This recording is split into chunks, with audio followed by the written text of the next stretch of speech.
வணக்க நண்பர்களே, உங்கள் அனைவரையும் அன்போடு பிலிப்பின் நாட்டுக்கு வரவேற்பது ராஜ்குமார். நம்மளோட பயணத்தை சிபு மக்டான் சர்வதேச விமான நிலையத்திலிருந்து தொடங்கினோம். அங்கேருந்து ஒரு பஸ்ஸை பிடிச்சி ஹக்னாயன் துறைமுகத்துக்கு நம்ம போனோம். அன்னைக்கு கடைசி கப்பலை பிடிக்க முடியாதனால ஹக்னாயன் துறைமுகத்தில் ஒரு நாள் நைட்டு தங்கினேன். அடுத்த நாள் காலையில் ஒரு கப்பலை பிடிச்சி பந்தயான் தீவில் உள்ள சாண்டபே துறைமுகத்துக்கு வந்து சேர்ந்தேன். இன்றைக்கி என்ன பண்ண போகிறேன்னா, ஒரு ஆட்டோவை பிடிச்சி சாண்டபே பகுதியில் உள்ள டூரிஸ்ட் ஆஃபீஸுக்கு போக போகிறோம். அங்கேருந்து ஒரு படகை பிடிச்சி ஹிலாந்தாங்கன் தீவுக்கு போகிறோம். அந்த தீவில் ஸ்னோக்லிங் பண்ணிவிட்டு அதுக்கப்புறம் கன்னி தீவை நம்ம சுற்றி பார்க்க போகிறோம். இதுதான் நம்ம இன்றைக்கி பண்ண போகிற காரியங்கள். நீங்கள் ரெடியாக இருக்கீங்களா? காலையில் பண்ண நல்ல விஷயம் காலை சாப்பாடு. இங்கே spring roll, omelette, vegetable, beans sprout போட் சாப்பாடு இது எல்லாம் சாப்பிட்டோம். இது மொத்தத்துக்கும் 200 பைசா எங்களுக்கு செலவாச்சு.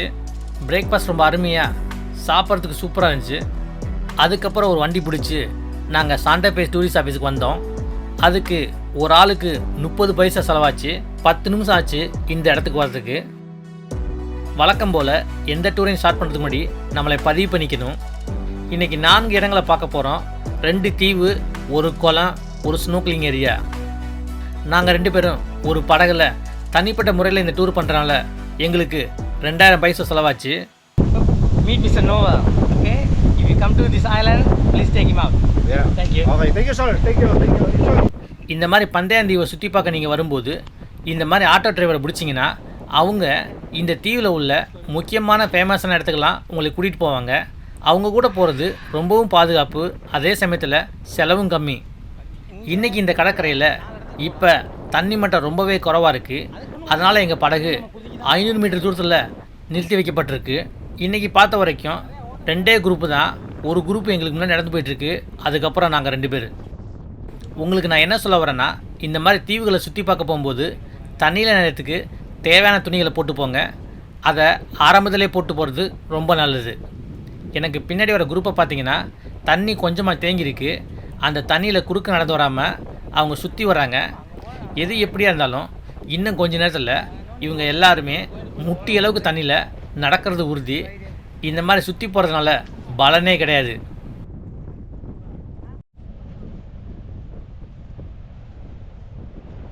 முந்நூறு மீட்டருக்கு அப்புறம் தண்ணியில் நடக்க ஆரம்பித்தோம். இன்றைக்கி ரொம்பவே காற்றடிக்குது, அதே சமயத்தில் மேகமூட்டமாகவும் இருக்குது.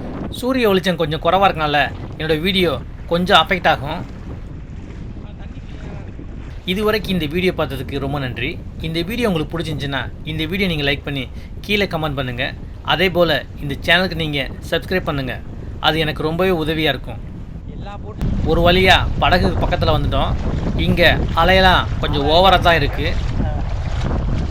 படகு ரொம்ப சின்னதாக இருந்தனால ஆட்டம் கொடுத்துச்சு. இதில் பேலன்ஸ் பண்ணி ஏறுறதுக்கு கொஞ்சம் கஷ்டமாகவே இருந்துச்சு. இந்த படகு போதும் எங்கள் 4 பேர்த்துக்கும். நாங்கள் 2 பேர், ஒரு போட் கேப்டன், ஒரு கைடு. படகுல வெயிட்டை பேலன்ஸ் பண்ணுறதுக்காண்டி நாங்கள் 2 பேரும் எதிர்த்த மாதிரி உட்காந்தோம். உங்களுக்கு சொல்லியே ஆகணும், இன்றைக்கி கடலில் அலைகள் கொஞ்சம் ரஃப் அண்ட் டஃப்பாகவே இருந்துச்சு. ரொம்பவே டஃப் கொடுத்துச்சு. அதனால் தண்ணி படகுல எல்லா பக்கட்டும் தெரிச்சிச்சு. அதனால் நம்மளோட எலக்ட்ரானிக் திங்ஸ், ட்ரோன், கேமரா எல்லாத்தையும் நம்ம ரொம்பவே பத்திரமா வச்சுருக்கணும். என் தம்பி என் கூட இருந்தானா சுனாமியே வந்தாலும் சந்தோஷமாக சிரிச்சுக்கிட்டு அதை ஏற்றுக்குவோம். எந்த ஒரு சூழ்நிலையும் அவ்வளவு பாதிப்பு எனக்கு கொடுக்காது.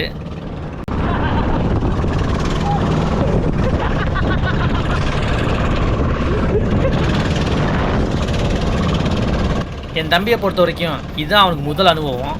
இந்த மாதிரி ரஃப் அண்ட் டஃப்பாக படகுல போகிறது. சுச்சுவேஷன் ரொம்ப டஃப் கொடுத்தாலும் நாங்கள் 2 பேரும் சந்தோஷமாகவே அதை என்ஜாய் பண்ணோம்.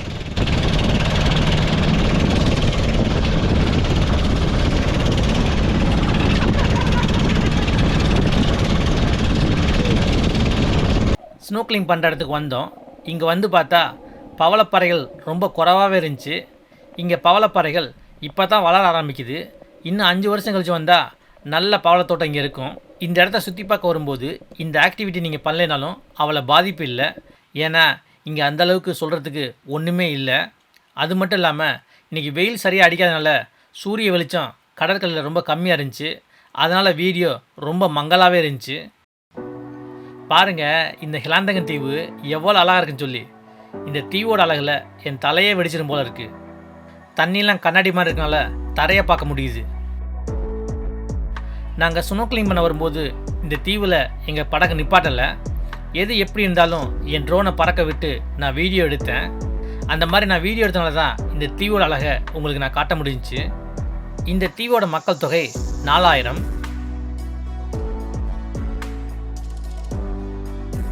அது மட்டும் இல்லாமல் 3 ஆரம்ப பள்ளிகளும் ஒரு உயர்நிலை பள்ளியும் இங்கே இருக்குது. இதில் ஹைலைட் என்னென்னா இங்கே 24 ஹவர்ஸ் எலக்ட்ரிசிட்டி இருக்குது. இன்றைக்கு வரைக்கும் இந்த தீவில் தங்குறதுக்கும் சாப்பிட்றதுக்கும் ஹோட்டலோ ரிசார்ட்டோ இல்லை ரெஸ்டாரண்ட்டோ எதுவுமே கிடையாது. அதனால் இந்த தீவில் வந்து தங்குறது இப்போதைக்கு முடியாத காரியம்.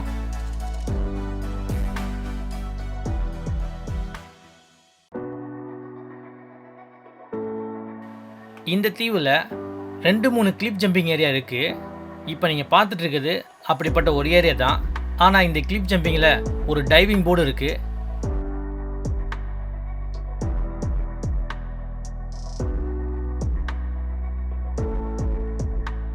ஆண்டவன் இந்த நாட்டுக்கு இயற்கையோட அழகை அள்ளி கொடுத்துருக்காரு.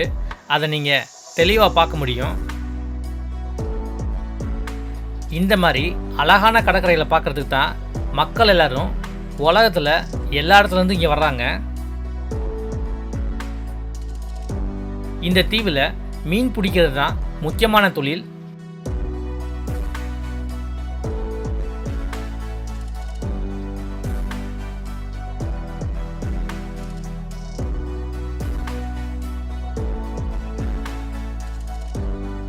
மேலேருந்து பார்க்கும்போது இந்த கண்ணாடி போல் இருக்க தண்ணி மேலே இந்த படகுகள் மிதக்கிறது, இந்த பாறைகள் அமைந்திருக்க விதம், இந்த தீவோட அழகு, இது எல்லாமே பார்க்குறதுக்கு ரொம்ப சூப்பராக இருக்குது. இந்த ஐலண்டில் நான் கால் எடுத்து வைக்கலைனாலும் என் ட்ரோனை வச்சு இவ்வளோ வீடியோ எடுத்தது எனக்கு ரொம்பவே சந்தோஷம். அந்த பச்சை கூரை பார்க்குறீங்கல்ல, அதுதான் உயர்நிலை பள்ளி. இந்த இடம் ஒரு மினி சேண்ட்பார் மாதிரி பார்க்குறதுக்கு ரொம்ப அற்புதமாக இருக்குது. இதுவரைக்கும் இந்த வீடியோ பார்த்ததுக்கு ரொம்ப நன்றி. இந்த வீடியோ உங்களுக்கு பிடிச்சிருந்துச்சுன்னா இந்த வீடியோ நீங்கள் லைக் பண்ணி கீழே கமெண்ட் பண்ணுங்கள். அதே போல் இந்த சேனலுக்கு நீங்கள் சப்ஸ்கிரைப் பண்ணுங்கள். முடிஞ்சால் உங்கள் நண்பர்களுக்கு ஷேர் பண்ணுங்கள். அது எனக்கு ரொம்பவே உதவியாக இருக்கும். உங்களை கூடிய சீக்கிரம்னா இன்னொரு வீடியோவில் பார்ப்போம். ரொம்ப நன்றி.